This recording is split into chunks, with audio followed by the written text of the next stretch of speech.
Hello and welcome to episode 6 of season 2 of Dropping Pebbles in the Pond. So welcome, and tech willing, we're live on a variety of different platforms. So whether you're watching Facebook, LinkedIn, YouTube, Twitter, whatever else we are, and whether you're watching live or the recording, you're most welcome. As usual, I invite everyone to grab a brew or their favourite tipple. I've just got electrolyte water today, nothing too intriguing today. But I think you might also want a notebook or a piece of paper and a pen, because not only do I have a few questions for you to reflect on, but I've got a very special guest joining me a little later on, and I almost guarantee you'll want to make some notes. Other than that, settle in, make yourself comfortable for the next 45 minutes or so. And just so you know, it's easier for us to interact with you live in the moment if you're watching on YouTube. So if you're going to transition from where you are now watching, to YouTube, now's the time to do it, because we'll see your comments in real time and be able to share them here, be able to respond to them. So if you want to do that, now's the time to do it.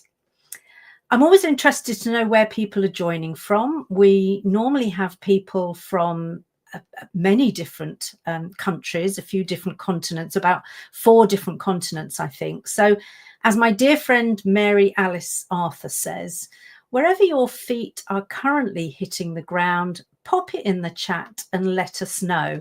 And I'll come back a little bit later on to find out where people are joining us from. As ever, I'm being supported or held together, as I normally describe it, because that's the truth of it, being held together behind the scenes by my brilliant team, and they'll be the ones sharing the comments and questions as they become relevant, because I don't always remember to look. I'm too busy kind of engaged in what I'm doing to really think about that. I think we've probably got a few of locations coming in already. Stella, thank you for joining us. Looking forward to learning and growing. Love to know where you're joining us from, Stella. Hi Tech Mother, looking forward to the chat from Asia. It's midnight. Thank you, because I know it's always so late for you. The story stitching studs, you're determined to get my tongue twisted with that, aren't you? Brad and August from Melbourne, thank you for joining us. And Will and Jenny joining us from the UK, just outside London, so we'll pop back and see. Oh, London, baby, says Stella. Brilliant. Now, the title of this episode, what we're talking about here is the visibility paradox. And the reason I refer to it as a paradox is because, as an introvert, visibility is something that fairly predictably, I guess you could say, I shunned, and I shunned for as long as possible. I spent many years hating the very idea of videos, and I have to say that was before Facebook, I think, probably even existed, but Facebook Lives, it was like, oh no, why would I want to do a Facebook Live? I remember training to be a trainer back in 1987. And some of the audience weren't even born then, I know that. But back in 1987, and the first thing we had to do, of course, was deliver a presentation and be videoed. And I remember watching myself back, kind of almost peeping through my fingers, not really wanting to watch or listen, because the other thing I struggled with was listening to my own voice without cringing. Now, it could be that's partly to do with an ex-colleague, and not ex because I've done anything, but we don't work together anymore, but an ex-colleague called Suzanne telling me I sounded like Barbara Windsor.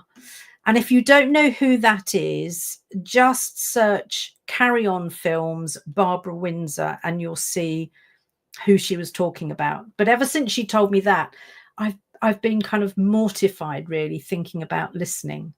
But, and there is a big but, I realized that I had to get out of my own way, because there came a moment where I thought, well, I am who I am. And I kind of accepted that who I am is who I need to be. I stopped comparing myself to the uber glamorous set and decided that the real me was not only acceptable, but actually it was necessary for me to be the real me. And I think in a way that makes me more relatable. And I've said all along that I'm not for everyone and everyone's not for me. And one of the ways that I can kind of filter some people out is that those who don't relate to me are obviously not the type of people who I either want to work with or who are probably going to take my work seriously. More than that, though, I realized that I can't impact the lives and well-being of 1 million introverts, which is my personal goal. I can't do that from behind the sofa. So at some stage, I realized that I really do need to step into the limelight, not to hog it, not to bask in some self-congratulatory way, but to show up fully. Warts and all, this is who I am. This is how I sound. Could I be more professional? Of course. Could I be any more authentic? Nope. And that's good enough for me. And I think it's good enough for my clients, because authenticity for me is something I hold very dear. So when I knew it was time to explore this topic, the paradox of visibility, in a candid but non-threatening way, there was one guest who sprung to mind immediately. I mean, when you call yourself the queen of being seen, we know that there really is no sofa hiding going on with that person.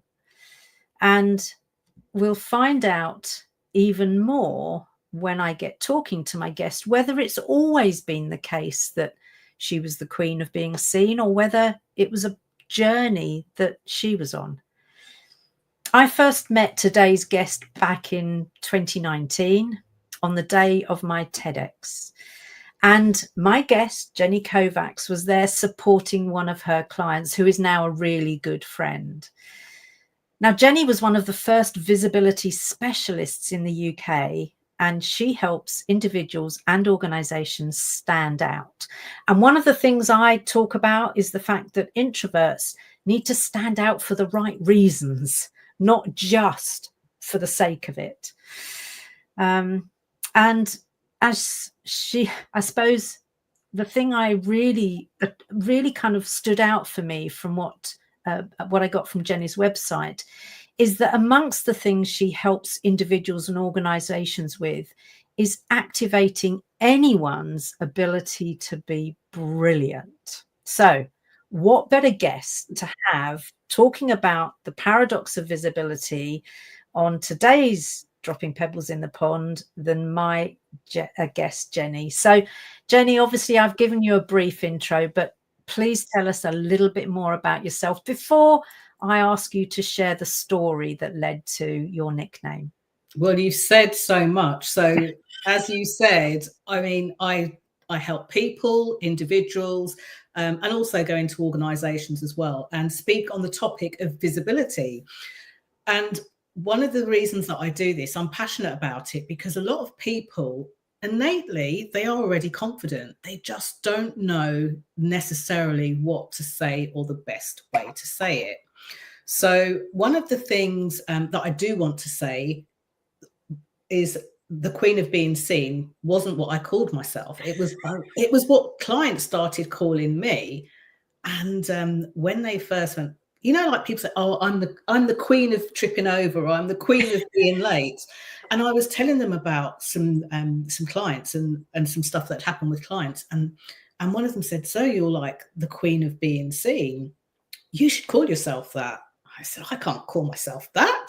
Can you imagine in the UK, the queen of being seen? you know. And also I was worried about the connotation. So the queen of being seen is about you being seen, heard, and memorable, not about me. That's really what you need to know. Yeah, fabulous. So having told us a bit about that, how readily were you able to accept that crown? Because if you're a queen, you have to have a crown. How readily able were you to accept that crown? Because if that's what your clients nicknamed you, then there has to be some resonance there. So how easy was it for you to don that crown? I'll be honest with you. When they first said it, there was a bit of a recognition within me, deep inside of me. But mainly, I did what most of my clients would do at some point. Well, what would everybody else think? How can I call myself that? So the truth was that it took me a good few years to really settle into it. And a couple of things happened. So I went to a conference, and somebody who was speaking on the stage, the conference had about 500 people in the room, and I'd done something for them behind the scenes. I didn't think they were going to tell anyone. And they said that they were speaking, and 10 minutes in, they kind of looked out into the audience. Where's Jenny Kovacs? And they'd just been talking about how I help people like with their presentations and things like that. And in that moment, I thought, well, they've just made me sound really confident. I can't slowly stand up and go, hello. Oh, this is so embarrassing. I had to own it. So I had to stand up, wave around to everyone, thank the person, and sit down. And then the second time, which is kind of very relevant to a lot of your viewers and what their circumstances, I was booked to speak at a conference in London. And at this conference, there were heads of some of the biggest banks and organizations in the world. And I thought, oh, they're going to introduce me as the queen of being seen. And I'm going to cringe and be like, oh my gosh, the Americans made me do it. They're more happy with these titles. And it was really funny. After I gave my keynote, this guy came up, chalk line suit, pinstripe suit, came up and he said, thrust his business card in my hand. I'm gonna speak to you in a few weeks. I really need to work with you, he said. And the queen of being seen, I love it. And then walked off. And that was the moment that I went, you know what? I'm just gonna have to own this. Yeah. So there was a bit of a journey, to get there. Interesting. And I remember somebody saying to me a few years ago, you could be the queen of flourishing. And it's like, yeah, no, it doesn't kind of feel right. I don't know that I'll ever grow into that, but there is something about the alliteration of, well, the queen of being seen, it just rolls off the tongue beautifully. And it does really sum up who you are. Oh, thank you. I guess, we're going to talk later about International Women's Day, but there is something in there about empowerment. And for me, there seems to be something around the importance of visibility and self-empowerment. So would you kind of talk to that for a moment? I will, because this means a lot to me. Honestly, when I first got started in doing this work, a lot of people that came to me were filled with anxiety about putting themselves out there, whether it was speaking up in a meeting, asking for the promotion at work, giving a presentation, being on video, or even a lot of authors who would be writing their books and need to get them out there and suddenly think, oh, I need to do some sort of tour. I need to tell people about my book. People are asking me about it and I can write it down and put it out there. I can blog it, but I don't want to speak it. So at the start, I was very much I liked helping people that were particularly anxious and particularly nervous. And I can still do that to this day. But what I realized as I went through my journey is a lot of people that I work with, and I work with both cis men and women and anyone in between. What I realized was that these people they were already quite self-empowered. They already had an inner confidence. And I felt like the more I said, look, I get that you're nervous, just breathe, you'll be all right. not only did it kind of negate their own self-empowerment, it kind of put the trophy on me. And I didn't want to do that. So, you know, quite early on, thankfully, I made a decision. I'm not going to disempower people. So quite frequently, and I'm saying this to anyone who can hear this, my voice right now, and especially for International Women's Day, you are a woman of power. Just because you're not sure how to articulate that in a particular moment, or just because you don't like the sound of your voice on video or watching yourself back, or you think like me, you wave your hands around too much, it doesn't mean that you don't have a power. So I really want, especially women, I really want them to embrace their own sense of power and actually get comfortable with the word power. Power can be used in a negative way, but it doesn't have to be that way. So get used to owning your power. Does that make sense? Yeah, it does, absolutely. And I have this, I suppose, process that I realized I went through where I almost physically stepped into my power, almost kind of stepped into and stepped up to it. And it's something that I therefore also step away from time to time, because I realize I don't need to be in my power the whole time. Actually, what I can do is turn it on and use it when I need to. And because that is for me quite draining as an introvert, then when I don't need to, then I can step back down. And I won't say I then become invisible, but I'm just not as visible. And I think there's a difference there. So yeah, that perfectly makes sense. I think there was some applause that came up from, but nicely said. Thank you. Yeah, wasn't it? Absolutely. Oh yeah, Sheila, Stella, sorry, with the applause. Brilliant. Hang on a minute, while my husband is drama queen of being seen. Brad, you're going to get it in the neck for that, I think. You're going to get it in for the neck for that. So I guess I know I've been on a journey as an introvert to become okay with, and I still don't say I love it, but I'm okay with visibility because I recognize it's necessary for me with the work I do. What I'm curious about, Jenny, is have you always been okay with visibility, or is it something? Okay, I can see the response forming now.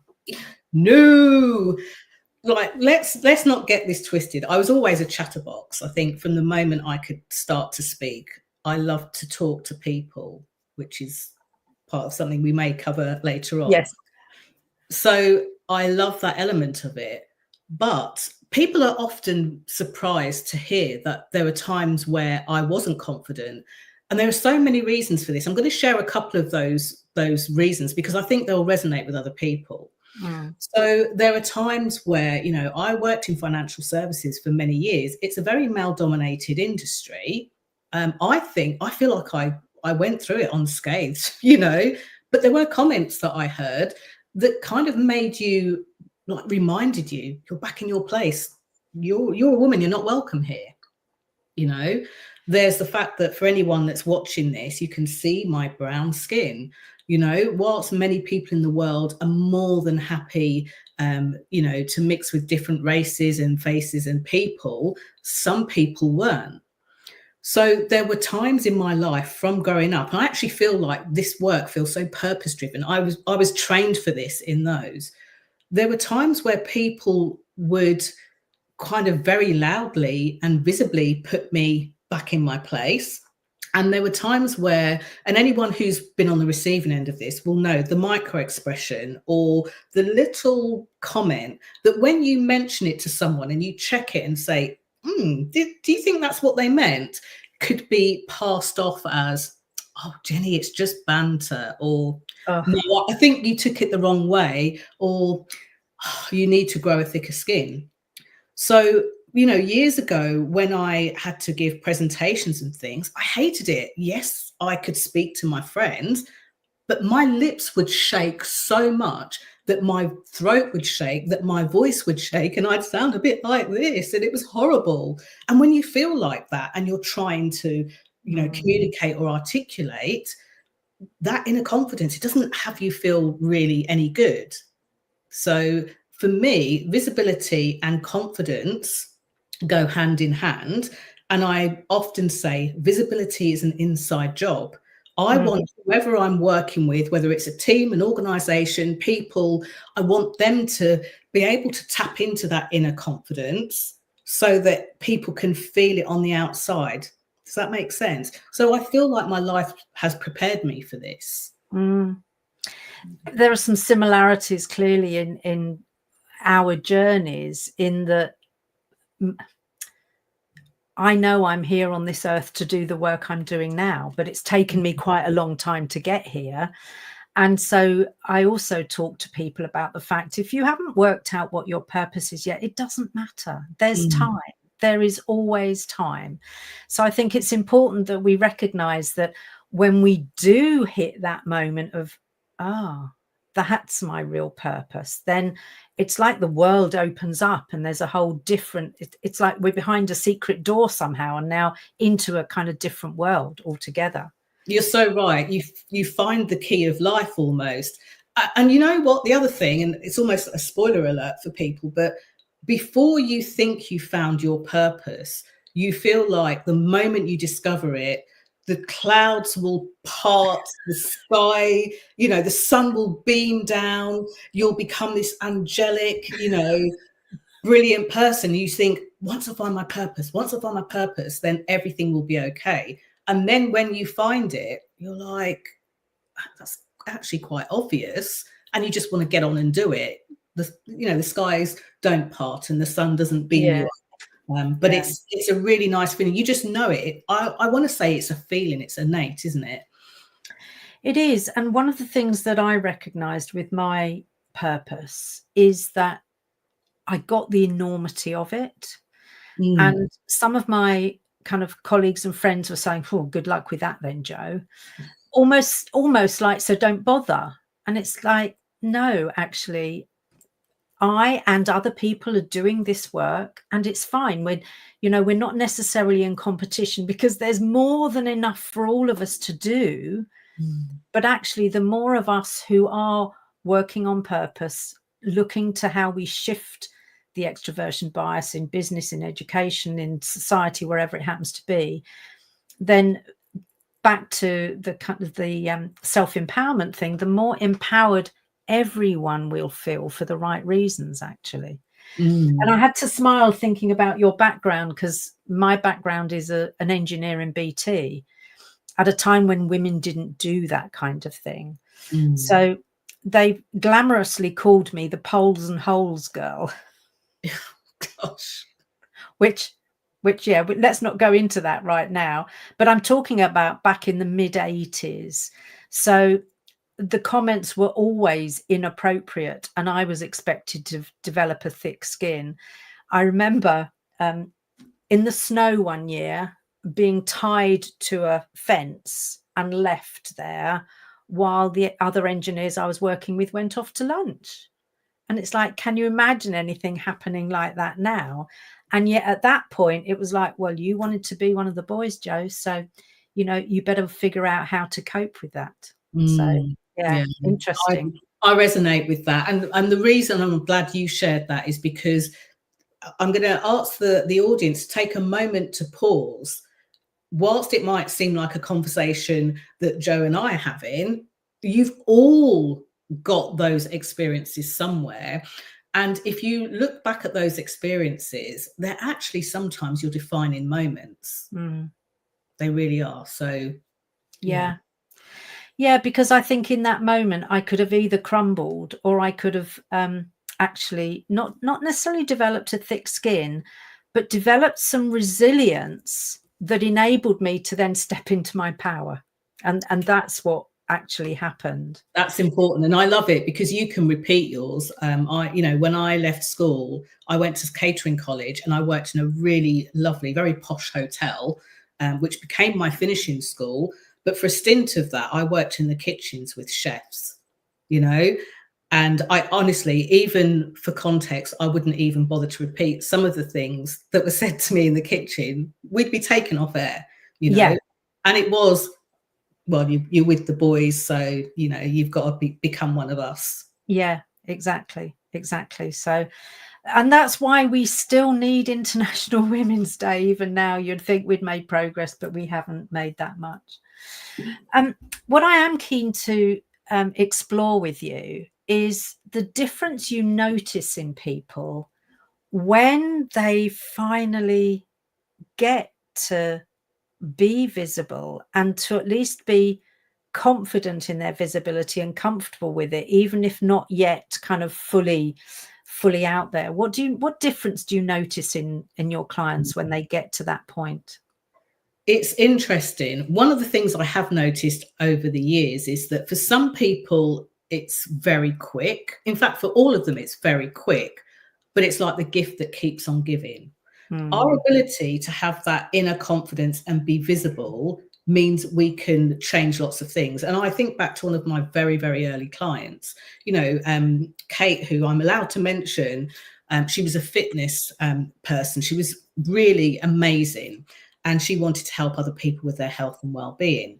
So while we were working together, she couldn't speak to audiences. She didn't like public speaking. She also didn't like speaking to people who were kind of very senior to her. So going in and speaking to boards and people like that, she said, I just can't do it. So as we were working together, I kind of gave her some tips and tools and things that she could take along with her and deepen her own levels of confidence to do that. And she did. It was great. Before we'd even finished working together, she was speaking to groups of people. She was telling them about her work. She was starting to sell her services. But one of the interesting things that happened even during that phase and after we worked together was she had 3 children. And we used to sometimes meet on Skype. Remember Skype? I do remember Skype. And so we'd meet on Skype and her children would always come, Jenny. They used to call me Jenny on the telly, which could have been the other name, Jenny on the telly, and run around. But she used to tell me that her kids would come to her, Mum, we've got some goals and we've made a plan. And, her husband would say to her, like, I feel like I've met another part of my wife that I didn't even know I had, or the old Kate's back. So the ripple effect to her kids, to her family, to her clients was immense. Those are the sorts of things that tend to happen. And right at the beginning, when I'm speaking to people, I get them just to think about, like, what's your vision for your visibility? I'm not interested in having to make people famous. I could if I wanted to, but normally people have got a very deep purpose. And what is interesting is that within spaces of time, they always hit that and surpass it.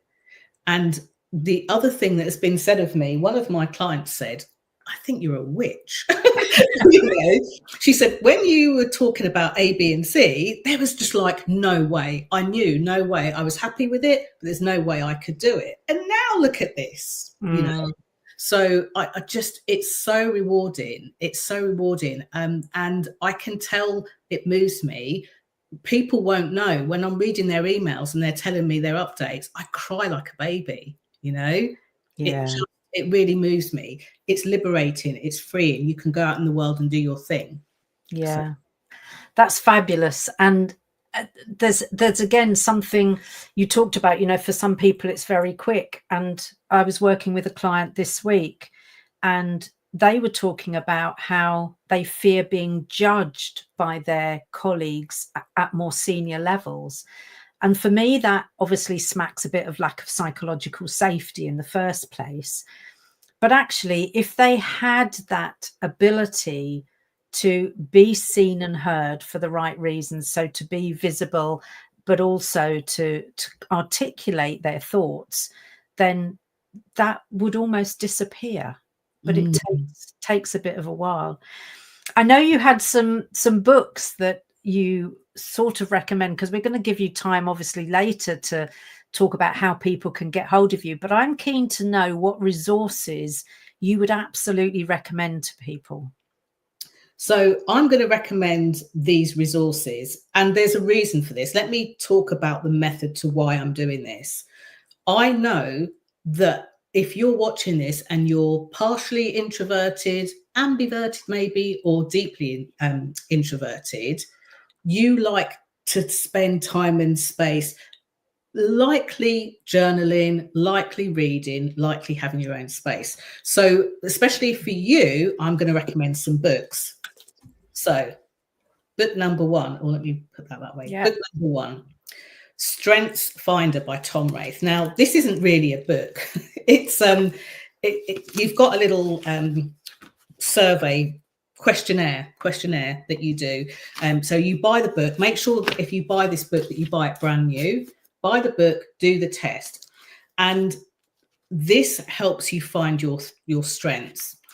The premise of this book, I think, is really positive. Rather than, people tell you build on your strengths, but try and shore up your weaknesses. This book just says, find out what your strengths are, and if you can incorporate at least one of those into your day to day and build on it, it actually is, really affirming. So I love this book. You do the little questionnaire, and then it's got all the different categories on there that you are, and you get to see a little bit about who you are. You get to see what it sounds like. So there's stories, and you'll read them and go, oh my gosh, that is so me.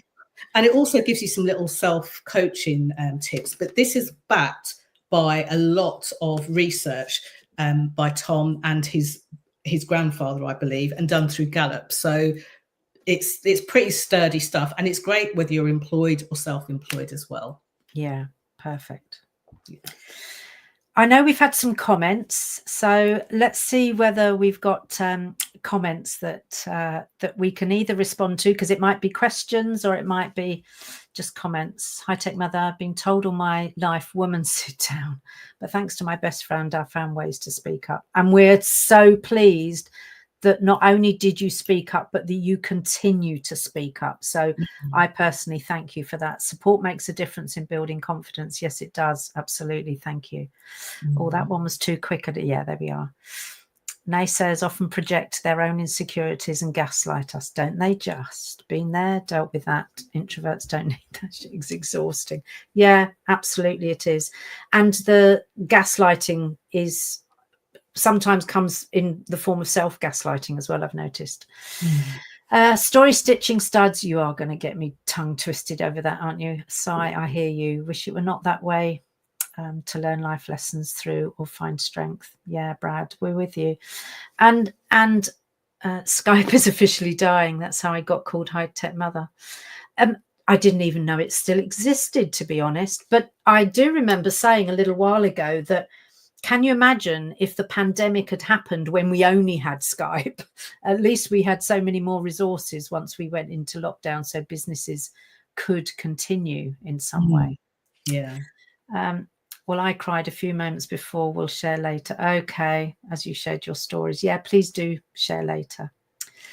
So Jenny's just talked, ironically, about the ripples that, one person making a change in a family, a woman becoming more confident, becoming more visible, ripples out into the impact, not only the immediate family, but kind of beyond that. So I think it's probably time for me to talk about today's pebble. So as usual, I'm going to drop this pebble in the pond of life, and the ripples that it's going to throw out is this. So my pebble is, we may be introverts, but if we think that people will notice the value we add without us voicing it overtly, then we're deluding ourselves. We often like to think that people will notice. No, they don't. We have to find a way to articulate it. So the time has come for us to step out from the dark corners, from behind the sofa or wherever we've been hiding, and step into the light, so that we own our strengths, so that we hear and speak our voice, so that we are visible and noticed for the right reasons. So that's my pebble, but I'm really keen to hear Jenny's take on my particular pebble. Gosh, this is where I fight for different ideas of things to share. One of the things, and I'm going to quote, have you heard of a lady called Joanna Rawburn? I actually quote you quite a lot. Your ears must burn. One of the things I think is really important, and the pebble that you have put in the pond of life and spread, one of the things I think is really important is, as an introverted person, you might think that means that you have to be a certain way. Remember, in essence, who you are. Joanna will tell you that it's about you think, then you speak, then you think. There's nothing wrong with you. You're not broken. You're not trying to be anything other than you. So when you think about it in that way, you take a bit more time to think, but you do what the Americans call, and the Brits now, the mic drop moments. You might not say anything because you're thinking, you're processing it, and then you'll have a realization, an insight, you'll share it. And people will go, oh my gosh, of course. Why didn't we think of it? Because people like me, the extroverts in the room, we were thinking about it, but we were speaking, had a little think, speak. It really is that, you know? So yeah, thank you. And you know, the whole point of this is that those ripples emanate out and hit the shore and come back and go again, so they're never ending. So the more we quieter ones do speak up for ourselves, the more space we take for the right reasons, the more visible we are, the better it's going to be in the long term. So I have a question that I always do. Two things in the show: I drop a pebble and I ask a question. And the question that I want to ask everyone listening, whether they're live or whether they're listening on replay, is how might your life and career be different if you were courageous enough to own your quiet brilliance and let others see how you shine? And that's one of those questions that probably people will need to reflect on, because initially when I think of that question, it's like, oh, the whole stepping up, stepping out and letting my brilliance shine. I have those little moments still where, hang on a minute, who am I to shine? Who am I to do that? Actually, we all have the right to do that. Anything you want to add to that? Gosh, there's so many. I was starting to scribble it down. The first thing that I will say is, if putting yourself out there and being more visible makes you feel nervous in some way, here's a little something I want you to do. Take the pressure off yourself. And here's the way that you do it. And I'm going to go a little bit old school. Anyone got a torch? Or a light on your phone? Sorry, let me translate it. A torch or a light on your phone. Imagine when you are worried about how you'll be perceived, how to speak up, what to say, what you're doing is you're shining the light of your phone or your torch on you. So metaphorically and physically for some of you, next time you want to talk about something and you need to talk about you, imagine that you're very slowly turning that light from shining on yourself, and very slowly you're shining it out on the world. I don't know why, I don't know how, but if you can really embody that, you take the importance of it being about you as the person, and it makes you feel much different. Okay. Because it's a metaphorical exercise, you can just do it anytime behind a podium or anywhere like that. It will make you feel different. So when people say it's not about you, I think that they don't finish that sentence. It's about shining your light on others. The other thing that I do want to say is, for some of you, especially those of you in STEM and, the sciences, all those sorts of different areas, sometimes the light needs to be shone on the work that you do or the value of that work that you do. It's the insight. So it could be you go into a meeting or you give a presentation or you're in business and you've got an idea that you want to share. Think of that idea as an entity. It's got a life of its own. It's that you put the focus on. And again, that takes the pressure off. What were you going to say? Two beautiful tips, but my mind was just slightly blown at the concept of actually I'm shining my light on other people. I'm not just shining it on me. And that was just a beautiful moment. So that's fabulous. Absolutely fabulous. And I'd never thought about that. And changed my entire life. You got a few hours. Yeah, thank you, high tech mother. Yeah, Stella, beautiful metaphor, wasn't it? And I think I saw Brad put, yeah, love that metaphor. It's absolutely fantastic. Thank you. So I'm going to think the old torch method. I like the torch. I'm a girl of the torch. Yeah, me too. I mentioned at the beginning of the show that we can't not talk about International Women's Day because we're only 2 days away from it as we're live here now. So I think what we need to do is just kind of mention that, because we have touched on it in various points through the conversation, Jenny and I. But I think I can safely say for both of us that neither of us believe that International Women's Day is just for a day. It's the day we're reminded that actually we need to be doing things differently, but it's not actually just a one-day activity and then we can just go back to normal. And I'm one of those people who prefers always to go back to the origin of an idea rather than get caught up in the commercialized marketeer's version. So I've gone back to the official UN theme for this year's International Women's Day, which is for all women and girls, rights, equality, empowerment. So this is very much about call for action that unlocks those equal rights and the opportunities for us all, and especially for our youth, because let's face it, they're the leaders of the future.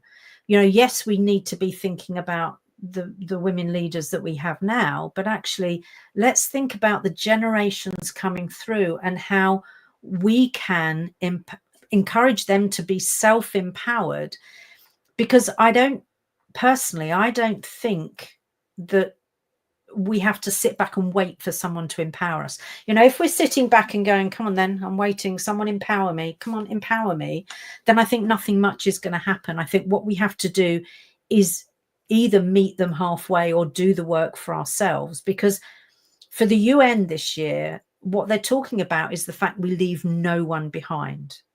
So let's not allow ourselves to be left behind.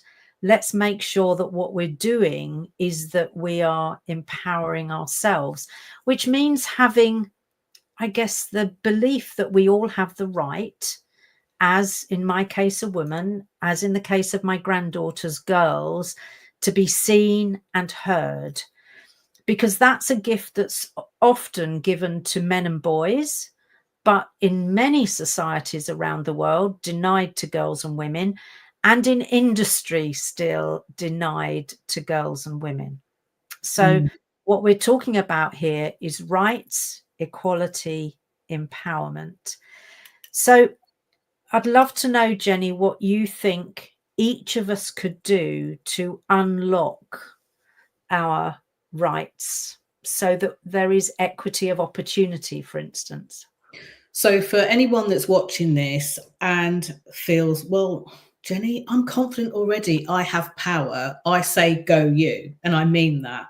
Yeah. What I would also invite you to do is look around the rooms you're in. When people aren't feeling as empowered, like really support them, be their advocates, advocate for the people around you. And I don't mean, well, I'll just say it how it is. I don't mean you go into a room and, Joanna, you can do this. And don't make it about you, make it about them, empower them, give them the spaces. I've had people that have tried to speak for me before I've even opened my mouth, and that can be just as damaging. So women, please support women. I am very blessed to be in circles where a lot of women do support other women, but I also see and hear horror stories of where that doesn't happen. I'm also very blessed for our men who stand with us. I feel allies is a bit of a war term, but they stand and they advocate for us as well. And I have been on the receiving end of being advocated for by men in boardrooms. And I can't begin to tell you how confidence building that is when they're like, no, Jenny can do this herself. Go, Jen, please do that for other people, help other people around you. And definitely, as you were saying about the next generation, and I know your book kind of helps to do that already. It's a legacy. I think you need to talk about that. Yeah. Do that too, do that too. Empower the young people around you. Let's grow up and get past the, but why do we have to have a day for women? And men, this, that, and let's go past that. Let's get over that and let's start really advocating for the people around us. Let's humanize this. Yeah, absolutely. And there were some interesting stats I saw today. I don't know if I can find them quick enough, but there was something like, I think it was 65% of people in this poll said that equal rights has gone far enough now. We need to rein it in a bit, even though we're still, I think the figure was 134 years away from equality, but equal rights has gone far enough. So there's something for me about, if we're talking self-empowerment, and you're right, my book is partly about that, and it is for the youngsters, but it's about visibility without fear, shame, or doubt. And it is about not doing what I used to do, which part of the fear around visibility was, I'm not as good as them, I'm not as young as them, I'm not as pretty as them, I don't have such a nice voice and diction as, so too much comparisonitis that was just holding me back. And I think this is really important, that actually we have the inner confidence to be visible as who we are, not as who we want to be, not as who others think we ought to be, but as who we actually are. And I think for me, that's what I would love this particular UN version of rights, equality, empowerment for all, girls and women to be about. 100% what you said. And I will just flash my book, because it's I've spent 2 sessions this afternoon actually in reading it to school children, and I have to say hats off to, thank you team for putting that up, hats off to school teachers. I couldn't be a school teacher. I mean, hats off to them. But to have in one case about 130 kids, 80% of them hanging on the every word, and some of them came up to me afterwards, of all ages, saying, thank you, I really loved your book. Others didn't, and that's fine. As I've said at the beginning, I'm not for everyone and everyone's not for me, but the quiet ones who need to hear this, and their teachers who need to hear this, that will be for them that sense of, that's how they can be empowered, by not being pushed to be more extroverted, but being allowed to be who they are. So Jenny, we've got round to almost out of time actually. How are people, and because I know people are going to want to say, how do we find out more about Jenny? And of course, if you just search Queen of Being Seen, you're going to find her. But how can they find out more about you, to follow you, work with you, whatever? So as well as the QR code that's on the screen, which I know will lead to my various places, I'm most active on LinkedIn. So if you're not connected to me on LinkedIn, please connect with me. You don't have to send a message. You don't have to say, hi, I heard you on whatever. Don't follow me, connect with me, because then that way I can see what you share publicly, and you can see all of that kind of stuff. So that's the first way. Yes, I'm on Instagram, I'm on Facebook and all of those places. The other thing that you might like to do is you might want to watch some of my videos on YouTube. And people often say, I need to pick your brains. Actually, you don't, because it's all there. So you can do that. And if you are wondering why I've got the word vibes up there, this is a visibility system that I kind of accidentally created, but is now trademarked.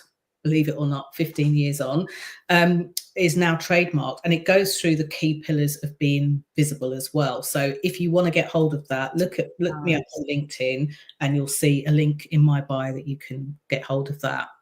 Oh, that's fabulous. Thank you. And I know I'll be going and watching some of your videos on YouTube, so I'll definitely be following you there.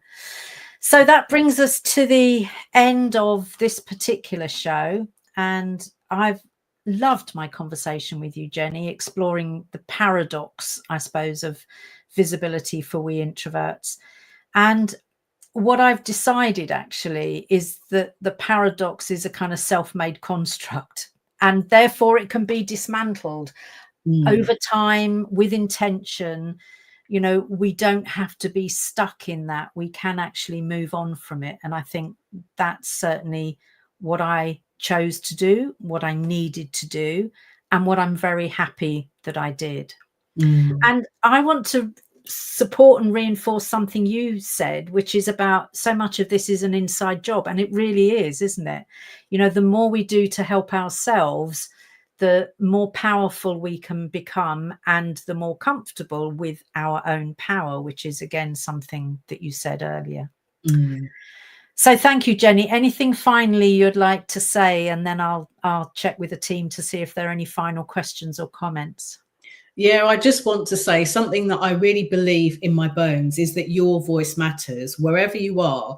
There's a saying, isn't there, that if you think you're too small to be effective, try being a mosquito in the dark. Yeah.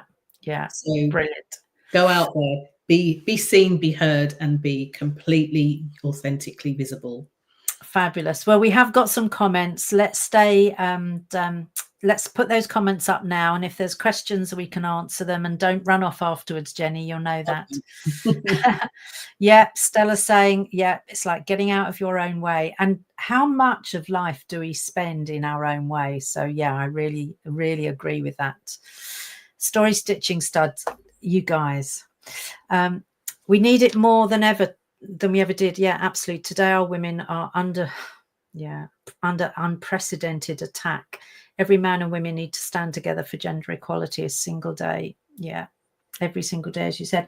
And of course, the latest tirade we've had of kind of, you know, male aggression and hostility and bullying is something that can diminish what we think we're capable of as women and have us shrink back. And that's exactly the time that actually we need to step up and not allow ourselves to be bullied. But I know it's easy to say and harder to do, but boy, do I believe it. High tech mother, every day, every way. Yeah, we have to show up together and individually too. Yeah. And I love the fact that Jenny referred to the kind of advocates and allies, because that was the topic of last show as well. One empowered woman is, yeah, a whole community empowered. Absolutely it is. Thank you. Far enough. I know. How scary is that? Helen Cooper, thanks for a fab session. Brilliant. So Jenny, thank you very much. I think we both know we're all work in progress, and long may my journey as a flourishing introvert continue, and long may your journey as the queen of being seen continue, Jenny. Thank you for your time today. Thank you so much.